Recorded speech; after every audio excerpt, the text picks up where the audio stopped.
Assalamu alaikum. I am Sheikh Muhammad Kalim, lecturer in English, Chatgadi High School and College.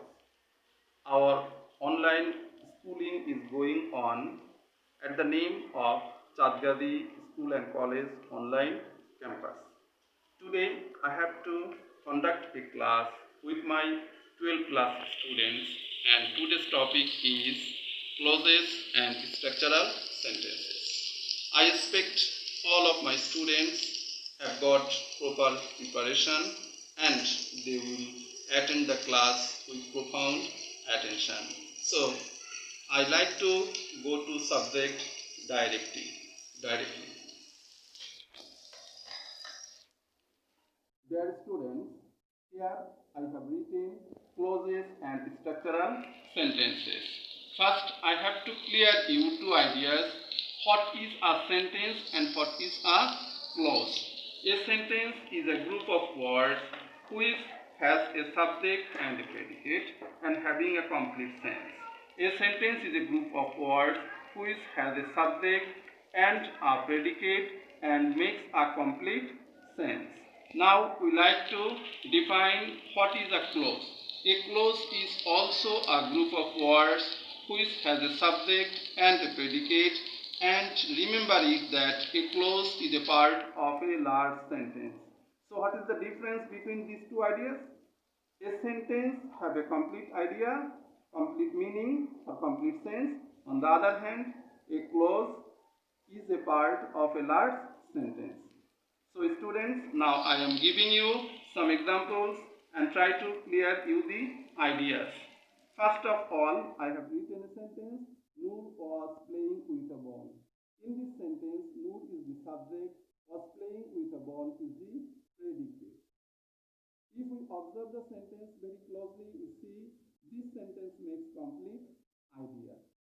In the second example, we can see we have written here Noor was playing with a ball which was made of rubber. In this sentence, we see two clauses. Noor is the subject, was playing with a ball is the predicate. In the second part, which is the subject, was made of rubber is the predicate.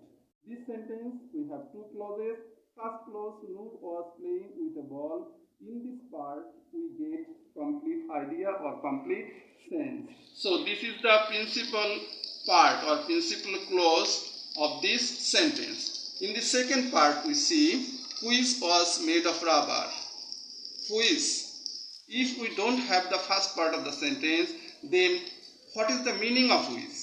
We can't get complete idea or any idea at all. So this part cannot express complete idea. So this part completely depends on the first part of the sentence or principal clause. So this is the dependent or subordinate clause. So in this sentence we have two clauses. One is principal clause, one is subordinate clause. Now we like to introduce the third example. Noor lives in Feni and Pranto lives in Dhaka. It is a large sentence. In this sentence we see Noor is the subject, lives in Feni is the predicate, and is the conjunction, Pranto is the subject, lives in Dhaka is the predicate section of the sentence. Now we see Noor lives in Feni. This part of the sentence makes complete sense. Pranto lives in Dhaka. This part also makes complete sense. So this is a principal clause. This is also a principal clause. These two principal clauses are called coordinate clauses. So we have three clauses. One is principal clause, one is dependent clause, and another coordinate clauses. We have got four important words that are principal means main or most important. Dependent clause means depends on other thing. Subordinate also means of less important than another thing, and coordinate means equal in importance or rank. In the both sides are evenly balanced. So principal clause means main clause, subordinate clause means that is of less important clause, and coordinate clause means both the clauses are equally important. Now, students, I like to give you some idea about simple, complex and compound sentences. Here is an example. Noor was playing with a ball. In this sentence, Noor's subject was playing with a ball is the predicate. This sentence makes complete idea. And here we have just only one clause. This is a simple sentence because a simple sentence has a principal clause only or having only one clause. Now we like to introduce another example. Nahar, who is my friend, lives in Feni. If we closely observe the sentence, we get two clauses. Nahar lives in Feni. Who is my friend? In the first part, Nahar lives in Feni. This part gives us complete idea. So this is the principal or main clause. Who is my friend is the subordinate or dependent clause. This clause cannot express complete idea, but first clause expresses complete idea. Now we like to give you another example. Nahar, who is my friend, bought a car which was white in color. In this sentence we have three clauses. Nahar bought a car.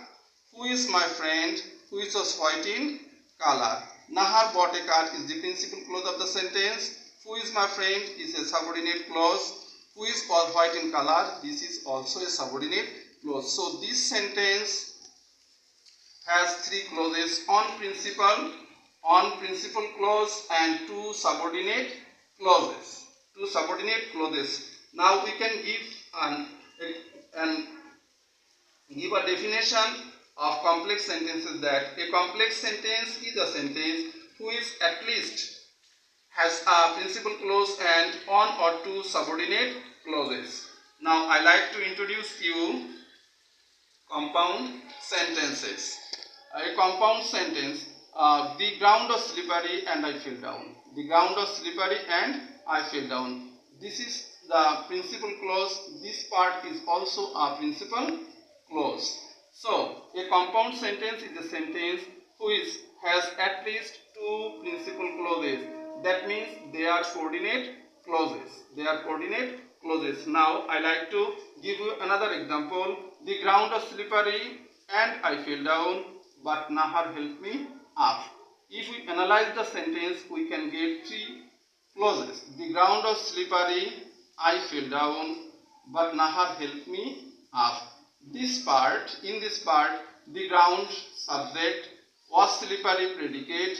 In the second part, I subject, fell down predicate. In the third part or third clause, Nahar subject, help me up predicate. If we closely see, all the three clauses make complete idea. So a compound sentence is a sentence which has at least two coordinate clauses and all the clauses are equally important.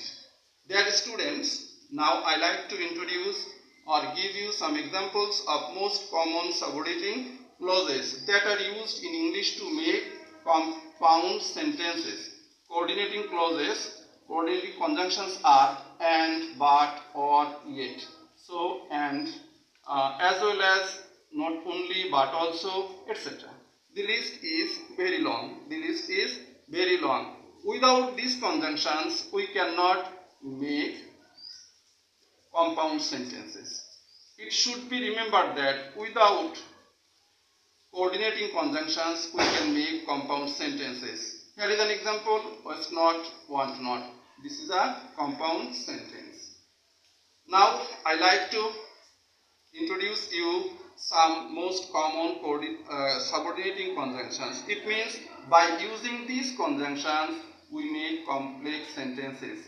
The conjunctions are who, what, when, where, why, how, whom, while, whereas, though, although, since, if, before, etc. The list is also very long, so we have to be careful forming complex and compound sentences. The differences are clauses and conjunctions. Dear students, I like to summarize my class, but this time I have to use Bengali. or our mother tongue Bangla. Clauses and structural sentences. নাও আমি এখন ব্যাখ্যা করতে যাচ্ছি sentence কি, এ group of words যেখানে একটা subject একটা predicate থাকবে, পরিপূর্ণ অর্থ প্রকাশ করবে। ক্লোজেও একটা সাবজেক্ট একটা প্রেডিকেট থাকবে কিন্তু সেটা পরিপূর্ণ অর্থ প্রকাশ করতে পারে আবার নাও পারে। Nur was playing with the ball, it is a simple sentence because, কারণ এখানে সাবজেক্ট একটা এবং একটা মাত্র ক্লোজ ব্যবহার করা হয়েছে। দ্বিতীয় সেন্টেন্সে দুটো ক্লোজ আছে, প্রথমটা প্রিন্সিপাল ক্লোজ, দ্বিতীয়টা সাবঅর্ডিনেট ক্লোজ। এটা একটা কমপ্লেক্স সেন্টেন্স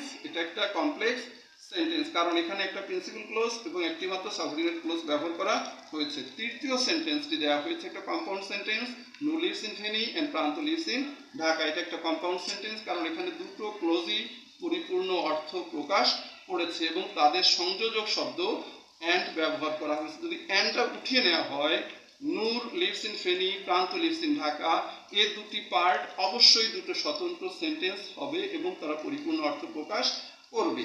এখানে কতগুলো শব্দ আমরা ব্যবহার করেছি। প্রিন্সিপাল শব্দের শব্দগত অর্থ হচ্ছে মেইন অর মোস্ট ইম্পর্টেন্ট।